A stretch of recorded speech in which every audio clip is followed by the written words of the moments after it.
Going from a ballerina to a secret agent, a girl is taught the art of espionage, but they didn't plan to create a monster. Let's look at how it all started. The two main characters of the film are Dominika and Nate, who live in Russia. While Dominika Egorova is listening to music, Nate Nash is impatiently waiting for a phone call. The phone rings, and Nate starts writing the letters of an encoded recording. Nate decodes the code and grabs his weapon for an 8 p.m. meeting in a park. Back to Dominika, you should know that she lives with her sick mother, whom she takes care of.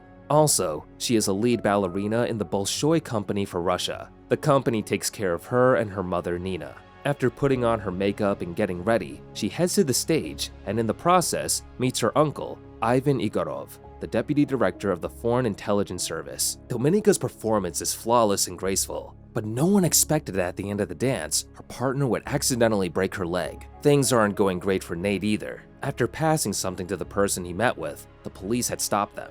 But Nate shot to get their attention and act as bait. After a long run, Nate is eventually caught and surrenders, saying he is an American. Nate is a CIA agent, and after the episode in the park, he is forced to escape to the States. Meanwhile, Dominika is in the surgery room. She will be fine, but won't be able to dance like she used to. Since she will no longer be able to dance, the company will no longer take care of her and her mother. And this is where Ivan enters the scene with a proposal that will change Dominika's life. First, Ivan brings her a phone with a recording of the dancer who broke her leg. Dominika learns that everything was planned to give way to a new ballerina.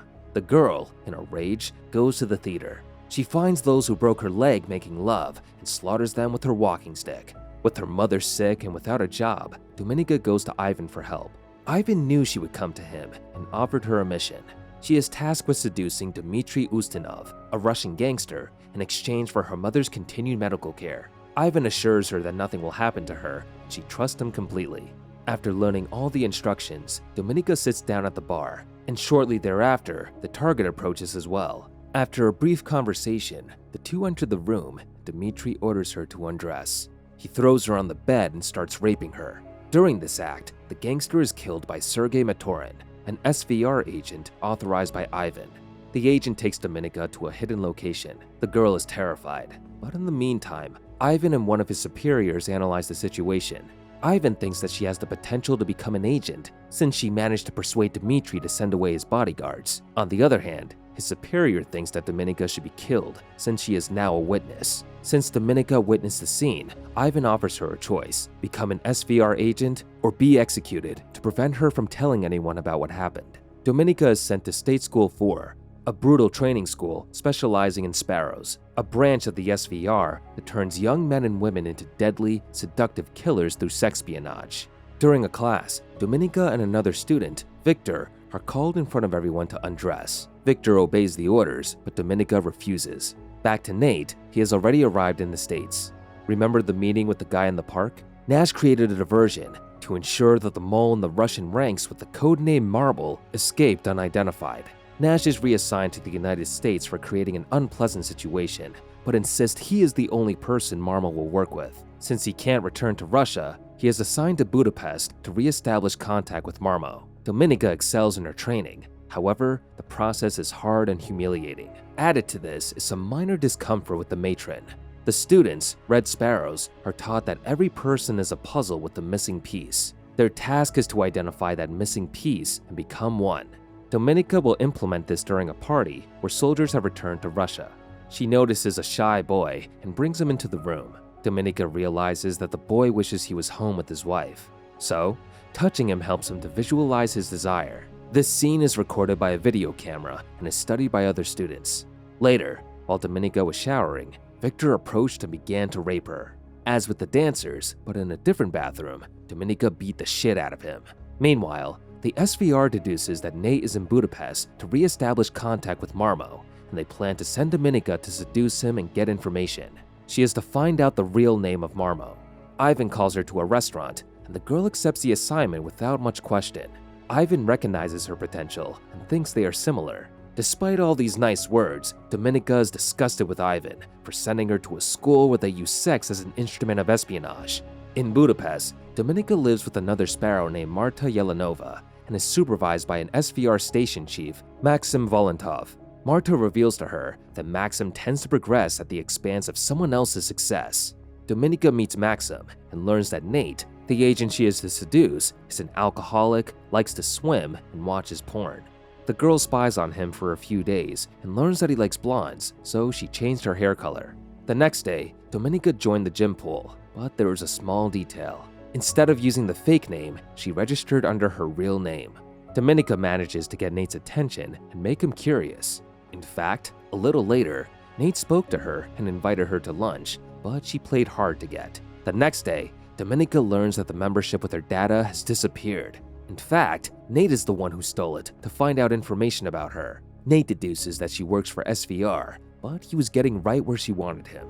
A few days later, Nate and Dominika meet, and she tells him that she works with SVR to help her mother. They agree to meet at a restaurant to get to know each other better. Dominika inspects Marta's room and realizes that Marta has been assigned to acquire confidential information from Stephanie Bushi, the chief of staff to a US senator. Marta arrives home and reveals to her that her boss sent a report discussing Dominika's failures with the mission. Dominika follows him to a nightclub and provokes him. He attacks her, and then the girl threatens him to inform the SVR about the happening. Dominika was supposed to meet Nate at the restaurant that night, but didn't show up. Later, while Nate is home, he receives another code to decode. Dominika shows up in front of his house, staging a little cry. Nate doesn't know how she found his address, but she starts kissing him. Nate takes the situation under control and tells her to go home. The next day, Ivan paid a visit to Dominika. Ivan presses Dominika about her slow progress with Nash. Dominika says she is also helping Marta with Bushi. She also informs him that the mission will require $250,000. Ivan is surprised by such a large sum, but accepts. As he leaves, he forgets his coat and Dominika brings it to him, after peeking in his passport. The next morning, Dominika goes to Vienna to open an account to deposit money for her mother, in case she will never meet her again. When she returns home, Dominika finds horror. Marta is brutally murdered by the SVR because Dominika told her about the gangster that was killed in the hotel. Nate talks to his superiors about Dominika and suggests they try to convince her to come over to their side. Dominika is once again in a vulnerable position, and this is when Nate consoles her. He assures her that there is no way out if she continues to work with SVR. They will keep her alive as long as she is useful, then they will get rid of her. Dominika agrees to become a double agent in exchange for protection for her and her mother. In the meantime, she continues to act as usual and writes mission reports. Dominika, under a lie detector test, tells Nate's superiors about Marta's mission with an American chief of staff, Stephanie Bushi, who is supplying Russia with information. Under Russian orders, Dominika travels to London with her boss to meet with Bushi and complete the exchange. Bushi sells the information for $250,000, but Dominika secretly exchanges the information given by Bushi for disinformation provided by the CIA. As she leaves the hotel, Bushi realizes she is being watched by US intelligence agents. She panics and in traffic is hit by a pickup truck and killed. The Russian agents observing Bushi realize that their mission has been compromised. Suspected of informing the Americans, Dominika and Volantov are immediately recalled to Moscow. Nate realizes that Dominika will be in trouble, but it is too late to stop her at the airport. Volantov and Dominika are tortured and interrogated for days. First, she is tied to a chair and doused with ice water. Then she is hit repeatedly. She is asked if she is the one who jeopardized the mission, but Dominika denied it every time. Volantov is executed, but Ivan eventually believes Dominika's claims of innocence, and she is allowed to return to Budapest to continue her original mission of extracting the identity of the mole from Nash. Despite this, Ivan's superiors don't agree at all. In fact, they suspect Dominika is on the CIA side. Ivan then decides to send Maturin to watch her. Dominika meets Nate in Budapest and convinces him to transfer her and her mother to America. After spending the night with Nate, Dominika wakes up to find him tortured by Maturin. The agent keeps asking him for the name of the mole. She initially plays along with Maturin by helping him with Nash's torture, but the moment Maturin lets his guard down, she strikes him. Maturin manages to severely cut Nate and Dominika, but is then lethally killed by the latter. She wakes up in a hospital where General Vladimir Korshnoy, a high-ranking official working with Ivan, reveals himself as the mole. He explains that he was initially patriotic, but has become disillusioned with Russia's corruption. He fears that he will soon be caught, and rather than die in vain, he orders Dominika to reveal the general's true identity to Ivan. Doing so would make her a national hero and allow her to replace him as a mole, bypassing critical information to the CIA. Later, Dominika buys a phone and calls her mother, but she can't get a word in edgewise. Dominika is arrested and asked to contact her superiors to the Russian embassy. She reveals that she has found the name of the mole, but she will reveal it only if she is given a chance to return to Russia. In the evening, the general returned home and left the door open, waiting for death, with a cigar in his hand. Arriving at the place of the exchange, there is on the one hand Nash, visibly disappointed by the betrayal suffered by the woman, and on the other hand, the mole declared by Dominika. In reality, she provides the name of her uncle Ivan, using the evidence she had built since she arrived in Budapest. At the moment of the exchange, Ivan is fascinated and disappointed at the same time. Moments later, however, he is killed, and Dominika is returned to Russia. She is honored in a Russian military ceremony in the presence of Korchnoi. Back in Russia, Dominika lives with her mother and receives a phone call from an unknown person playing Grieg's piano concerto, which she had previously told Nash was the piece she danced to in her first solo performance. This would mean that her romance with Nate is not over yet. Click here to find out what happens to a woman left handcuffed to a bed after her husband dies during sex.